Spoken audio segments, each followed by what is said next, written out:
આપ સૌ આપના બાળકોના શિક્ષણને ભવિષ્યની ચિંતા લઈને માર્ગદર્શન માટે અમારી શાળામાં આવ્યા છો, તો હું અમારી જોરાનગર પ્રાથમિક શાળા નંબર 8 વતી આપ સૌનું અમારા શાળા પરિવાર વતી અહીંયા સ્વાગત કરું છું. સાહેબ, આપણે સીઈટી, એનએમએમએસ અને જ્ઞાન સાધનાની પરીક્ષા કયા કયા ધોરણના વિદ્યાર્થીઓ આપી શકે? સરસ વાત છે. સીઈટીની પરીક્ષા છે એ સરકારી શાળામાં અથવા ખાનગી શાળામાં કોઈ પણ શાળામાં ભણતા હોય એવા ધોરણ 5ના બાળકો હોય એ લોકો એ વિદ્યાર્થીઓ પરીક્ષા આપી શકે. જ્યારે જ્ઞાન સાધના અને એનએમએમએસની પરીક્ષા છે એ ધોરણ 8માં અભ્યાસ કરતા બાળકો છે એ આ બંને પરીક્ષાઓ આપી શકે. સીઈટીની પરીક્ષા દેવે એમાં કયા કયા આપણને લાભો મળે? સરસ મજાની વાત કરી બેન તમે. સીઈટીની પરીક્ષા છે એ જો આપણું બાળક ધોરણ 1 થી 5માં સરકારી શાળામાં અભ્યાસ કરેલો હોય તો આવા બાળકોને સરકાર દ્વારા મુખ્યમંત્રી શિક્ષણ સહાય દ્વારા જે શિષ્યવૃત્તિ સહાય મળે છે એ સહાય મળે. આ ઉપરાંત જ્ઞાન શક્તિ રેસિડેન્શિયલ સ્કૂલમાં એડમિશન મળે અથવા એમને જો રક્ષા શક્તિ સ્કૂલમાં જવું હોય તો એમાં પણ એને પ્રવેશ મળે. જો સરકારી શાળામાં આપણું બાળક ભણેલું હોય તો એને 41,000 સુધીની શિષ્યવૃત્તિની સહાય મળે. નમસ્તે સાહેબ, મારું બાળક પહેલા બીજા ધોરણમાં સરકારી સ્કૂલમાં ના ભણ્યું હોય અને પ્રાઇવેટ સ્કૂલમાં ભણ્યું હોય તો એને કયા કયા લાભ મળે સીઈટીની પરીક્ષાના? સરસ મજાની વાત છે બેન તમારી. જો આપણું બાળક પહેલા ધોરણથી સરકારી શાળામાં ભણેલું નથી અને અધવચ્ચેથી એકાદ બે ધોરણ પ્રાઇવેટમાં ભણીને ખાનગી શાળામાં ભણીને સરકારી શાળામાં આવ્યું છે અને ત્યારબાદ એણે 5મા ધોરણમાં સીઈટીની પરીક્ષા પાસ કરી હોય અને મેરિટમાં આવ્યું હોય તો એને ફક્ત રક્ષા શક્તિ સ્કૂલનો લાભ મળે. એને શિષ્યવૃત્તિ સહાય અને જ્ઞાન શક્તિ રેસિડેન્શિયલ સ્કૂલમાં પ્રવેશનો લાભ મળે નહીં. આ બંને લાભો ફક્ત સરકારી શાળામાં જે બાળક 1 થી 5 ધોરણમાં ભણ્યું હોય એને જ આ લાભ બંને મળે. હવે સર, અમારે એ જાણવું છે કે રક્ષા શક્તિ સ્કૂલ અને જ્ઞાન શક્તિ રેસિડેન્શિયલ સ્કૂલ છે એ આપણા જિલ્લામાં, આપણા રાજ્યમાં ક્યાં ક્યાં આવેલી છે? સરસ મજાની વાત છે. રાજ્યમાં તો આમ તો દરેક જિલ્લામાં આવેલી હોય છે, પણ આપણે આપણા જિલ્લાની વાત કરીએ તો જ્ઞાન શક્તિ રેસિડેન્શિયલ સ્કૂલ છે એ અહીંયા આપણે માળોવાળો રોડ રહ્યો ત્યાં ગુરુકુળ છે બન્યું છે નવું, એમાં આપેલી છે. કોઠારિયા રોડ ઉપર આપણે જે સ્કૂલ ઓફ એક્સેલન્સ છે ત્યાં એને કેન્દ્ર આપેલું છે. ધાંગધ્રા ગુરુકુળમાં આપેલું છે. જ્યારે રક્ષા શક્તિ સ્કૂલ છે એ આપણા સુરેન્દ્રનગર જિલ્લામાં એક પણ રક્ષા શક્તિ સ્કૂલ આવેલી નથી. એ ફક્ત એવા બાળકો માટે છે જેને ખાનગી શાળામાંથી અભ્યાસ કરેલો હોય એના માટે છે. તો આવી જે રક્ષા શક્તિ સ્કૂલો છે એ ખેડામાં આવેલી છે, ગાંધીનગર, મહેસાણા, પાટણ, અમરેલી અને કચ્છ જિલ્લા જેવા દૂરના જિલ્લાઓમાં આવેલી છે. આપણા સુરેન્દ્રનગર જિલ્લામાં એકેય આવી રક્ષા શક્તિ સ્કૂલ હાલ અત્યારે આવેલી નથી. જેથી જે બાળકો ખાનગી શાળામાંથી અહીંયા આવેલા છે એમને જો આવી સ્કૂલમાં જવું તો ફરજિયાત દૂરના જિલ્લામાં જવું પડે.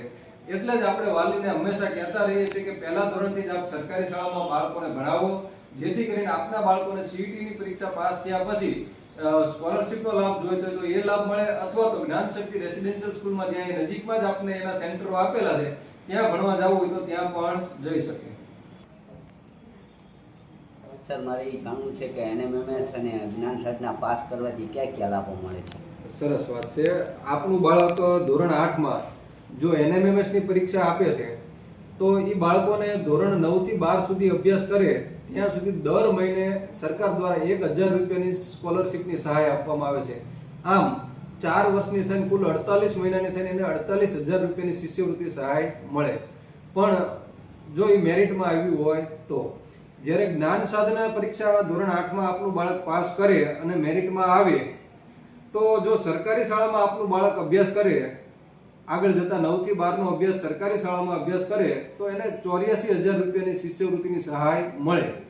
અને જો આપના બાળકને સરકાર દ્વારા એમ્પેલ થયેલી એટલે કે સરકાર સાથે જે જોડાણ થયેલી સ્કૂલો છે એવી જો પ્રાઇવેટ સ્કૂલમાં અભ્યાસ કરાવો, ખાનગી શાળામાં અભ્યાસ કરાવો તો આપના બાળકને 94,000 રૂપિયાની શિષ્યવૃત્તિ સહાયનો લાભ મળે.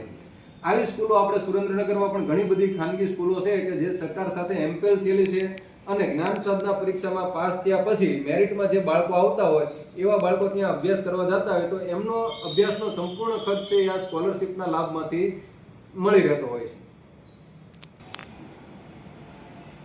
સાહેબ, આ બધી પરીક્ષાની તૈયારી ક્યાં કરાવવામાં આવે છે? સરસ વાત કરી છે. આ બધી પરીક્ષાઓની તૈયારી કરવા માટે તમારે તમારા બાળકોને કોઈ અલગથી ટ્યુશન ક્લાસીસમાં મોકલવાની જરૂર નથી.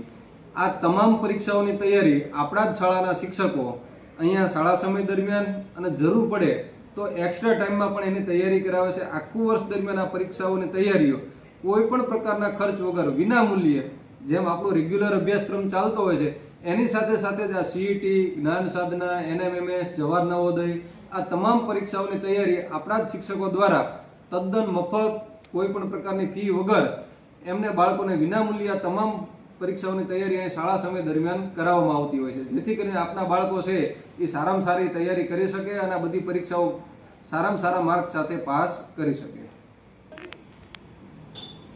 સર, આપણે આ પરીક્ષાની વાત કરી, આ સિવાય આપણી શાળામાં કયા કયા લાભ મળે સરકારી શાળામાં? સાચી વાત છે.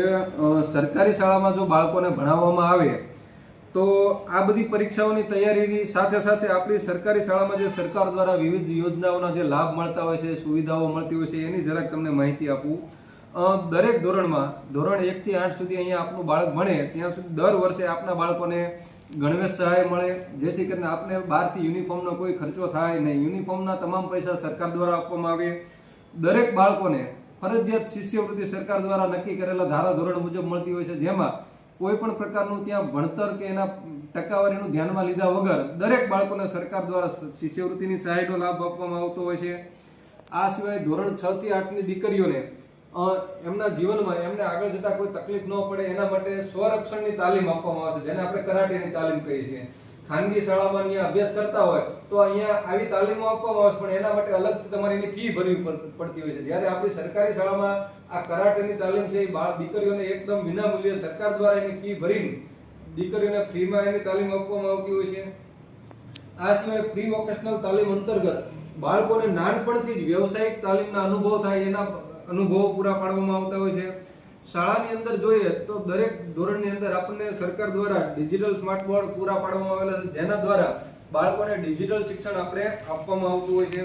આ સિવાય આપણી શાળામાં વિજ્ઞાન પ્રયોગશાળા અલગથી છે, જેમાં બાળકોને તમામ 6 થી 8 ધોરણમાં વિજ્ઞાનના તમામ પ્રયોગો પ્રેક્ટિકલ રીતે, પ્રાયોગિક રીતે કરાવવામાં આવતા હોય છે. શાળાની અંદર અદ્યતન કમ્પ્યુટર લેબ આપવામાં આવેલી છે સરકાર દ્વારા. બાળકોને અહીંયા પાયાથી જ નાનપણથી જ કમ્પ્યુટરનો બેઝિક ખ્યાલ આવે એના માટે આપણે કમ્પ્યુટર શિક્ષણ પણ આપવામાં આવતું હોય છે. આ સિવાય પાયાની તમામ સુવિધાઓ શાળાની અંદર છે.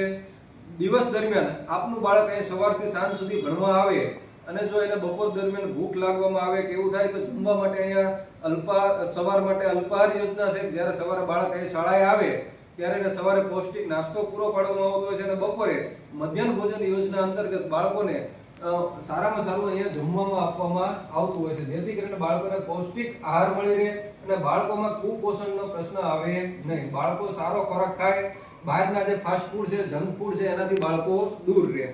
આ સિવાય શાળાની અંદર રમતગમતની પ્રવૃત્તિઓ થતી હોય છે, પ્રવાસ પર્યટનનું આયોજન થતું હોય છે, તમામ પ્રકારના ઉત્સવોની ઉજવણીઓ થતી હોય છે. ઉપરાંત બાળકોને જો સુવિધાઓની વાત કરીએ તો દાતાઓ દ્વારા અહીંયા ફૂલસ્કેપ ચોપડાઓનું વિતરણ થતું હોય છે. સરકાર દ્વારા વિવિધ કીટનું વિતરણ કરવામાં આવતું હોય છે. આમ એકંદરે જોઈએ તો આપના બાળકને આપણે શાળાએ ફક્ત મોકલવા, લાવવા, લઈ જવાના ખર્ચ સિવાય અન્ય કોઈ પણ પ્રકારનો ખર્ચ આપણે બાળકના શિક્ષણ માટે કરવામાં રહેતો નથી. તમામ પ્રકારની સુખ સગવડતા અને સુવિધાઓ સરકાર દ્વારા અને દાતાઓ દ્વારા થઈને પૂરી પાડવામાં આવતી હોય છે. સરકારી શાળામાં આટલી બધી ઘણી બધી સુવિધાઓ છે, તો ફી પણ લેવામાં આવતી હશે ને? સરસ મજાની વાત કરી. આપણી સરકારી શાળા છે એટલે એનો સંપૂર્ણ ખર્ચ સરકાર જ ઉઠાવતી હોય.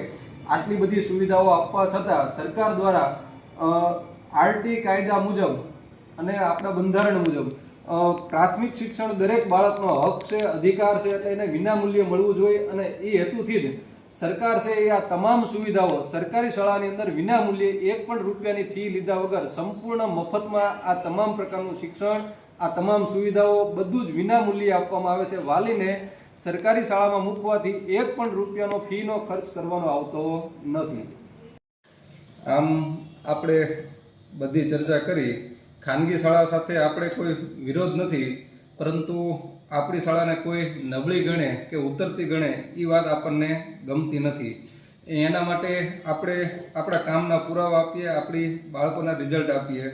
જોઈએ તો આ વર્ષે સીઈટીની પરીક્ષામાં 8 વિદ્યાર્થીઓ સ્કોલરશિપ માટે એલિજિબલ થયેલા છે મેરિટમાં આવીને. અને બીજા 8 વિદ્યાર્થીઓ જ્ઞાન શક્તિ રેસિડેન્શિયલ સ્કૂલ માટે એલિજિબલ થયેલા છે. જ્યારે આજે જ આવેલું આપણું જ્ઞાન સાધના પરિણામમાં 8 વિદ્યાર્થીઓ સ્કોલરશિપ માટે એલિજિબલ થયેલા છે, જેઓને સરકારી શાળામાં અભ્યાસ કરશે તો કુલ 84,000ની શિષ્યવૃત્તિ મળશે, અને જો તેઓ ખાનગી શાળામાં અભ્યાસ માટે જશે તો તેઓને 94,000 રૂપિયાની શિષ્યવૃત્તિ લાભ મળશે. આમ આપણું પરિણામ એ જ આપણું સિદ્ધિ અને આપણી સફળતાનો પર્યાય છે.